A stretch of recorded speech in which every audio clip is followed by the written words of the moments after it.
নমস্কার, সনাতন ধর্মকথা চ্যানেলে আপনাদের সবাইকে স্বাগত। আজ রামায়ণের সুন্দরকাণ্ডের দ্বিতীয় পর্ব শুরু করব। ৩৩ কোটি দেবদেবী, ব্রহ্মা বিষ্ণু মহেশ্বর, সর্বকালের সর্বসৃষ্টি, পিতা মাতা গুরু সবাইকে প্রণাম জানিয়ে এই পাঠ শুরু করছি।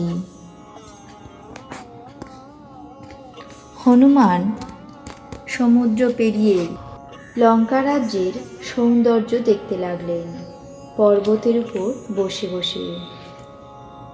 সেখানে দেখলেন বন, উদ্যান, উপবন, সরোবর, পুকুর সমস্তই শোভা পাচ্ছিল।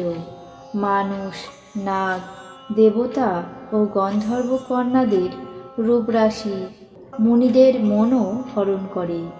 কোথাও বা পর্বত প্রমাণ বিশাল দেহ অতি বলবান মল্ল গর্জন করছে। তারা অনেক অনেক আখড়ায় নানাভাবে মল্লযুদ্ধ করছে, একে অপরকে ধরে ভূপতিত করছে। বিকট দেহধারী কোটি কোটি সৈন্য সযত্নে অত্যন্ত সাবধানতার সাথে নগরের চারিদিকে পাহারা দিচ্ছে।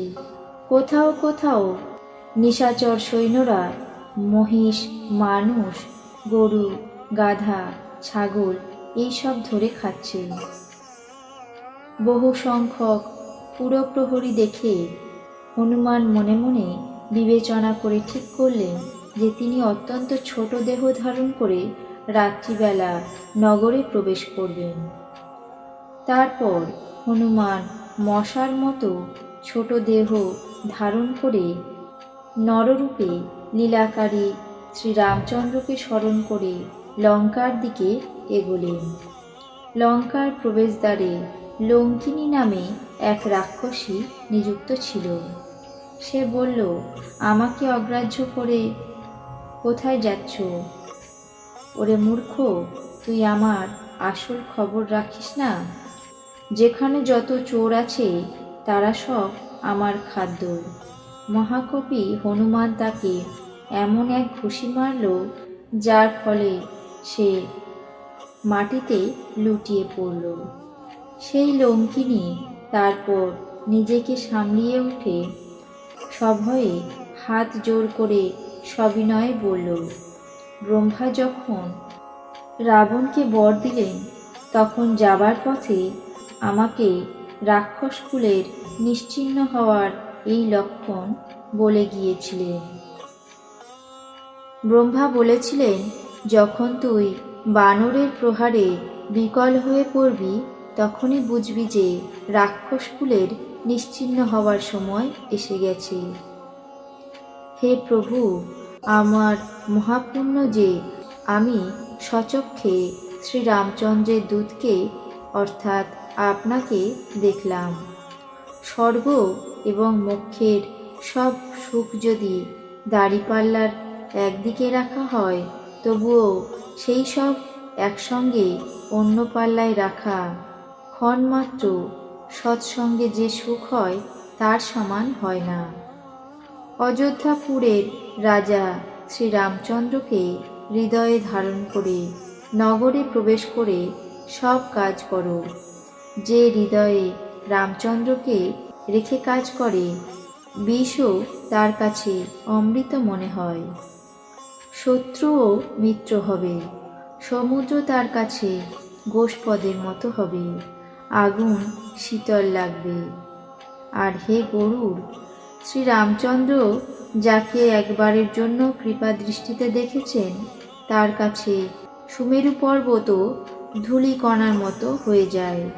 তখন হনুমান অতি ক্ষুদ্র রূপ ধারণ করে শ্রীরামকে স্মরণ করে নগরে প্রবেশ করলেন। তিনি এক এক মহল করে প্রত্যেক মহলে খোঁজ করলেন। এখানে ওখানে সর্বত্র অসংখ্য সৈন্য দেখলেন।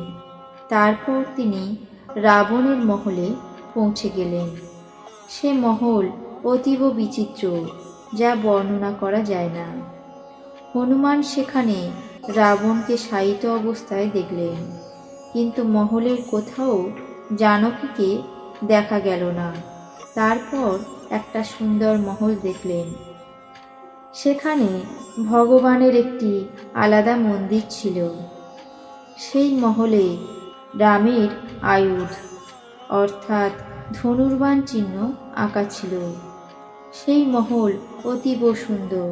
সেখানে নবতুলসীর বন দেখে হনুমান অত্যন্ত আনন্দিত হলেন।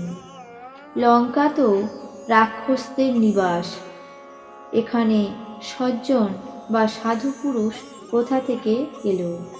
হনুমান মনে মনে এই রকম বিচার বিবেচনা করতে লাগলেন। এমন সময় বিভীষণ জেগে উঠলেন। তিনি রাম নাম স্মরণ করলেন। হনুমান তাকে সজ্জন বলে চিনলেন আর খুবই খুশি হলেন।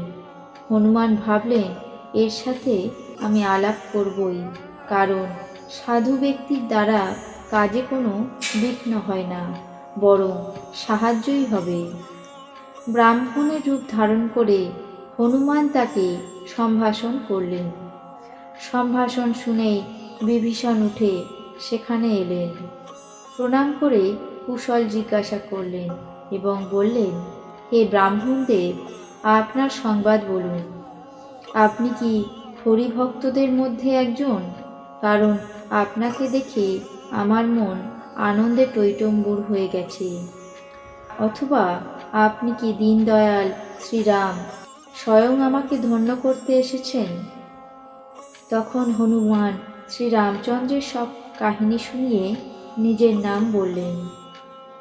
বিভীষণ সেই কাহিনী শোনামাত্রই বিভীষণের মন পুলকিত হয়ে গেল। শ্রীরামচন্দ্রের গুণাবলী স্মরণ করে দুজনের মন প্রেম ও আনন্দে মগ্ন হয়ে গেল। তারপর বিভীষণ বললেন, হে পবনপুত্র, আমার দশা শোনো। দুই পাটি দাঁতের মধ্যে বেচারা জিহ্বা যে অবস্থায় থাকে, আমিও এখানে সেই অবস্থাতেই বাস করছি। আমার অনাথ দশা দেখে সূর্য কুলমণি শ্রীরাম আমার উপরে কখনো কৃপা করবেন? আমার তামসিক অর্থাৎ রাক্ষস দেহের জন্য সাধন ভজন তো কিছুই হয় না, আর শ্রীরামচন্দ্রের চরণকমলের প্রতি মনের মধ্যে কোনো প্রেম নেই। কিন্তু হে হনুমান, এখন আমার মনে বিশ্বাস জন্মেছে যে আমার উপরে শ্রীরামের কৃপা আছে, কারণ হরিকৃপা না হলে সন্তের দর্শন লাভ হয় না। আজ রামায়ণের সুন্দর কাণ্ডের দ্বিতীয় পর্ব এখানেই শেষ করছি। বাকি অংশ আগামী পর্বে পাঠ করে শোনাব। আপনাদের কেমন লাগছে তা অবশ্যই কমেন্ট বক্সে জানাবেন। চ্যানেলটিকে সাবস্ক্রাইব করবেন, লাইক করবেন, শেয়ার করবেন। ধন্যবাদ।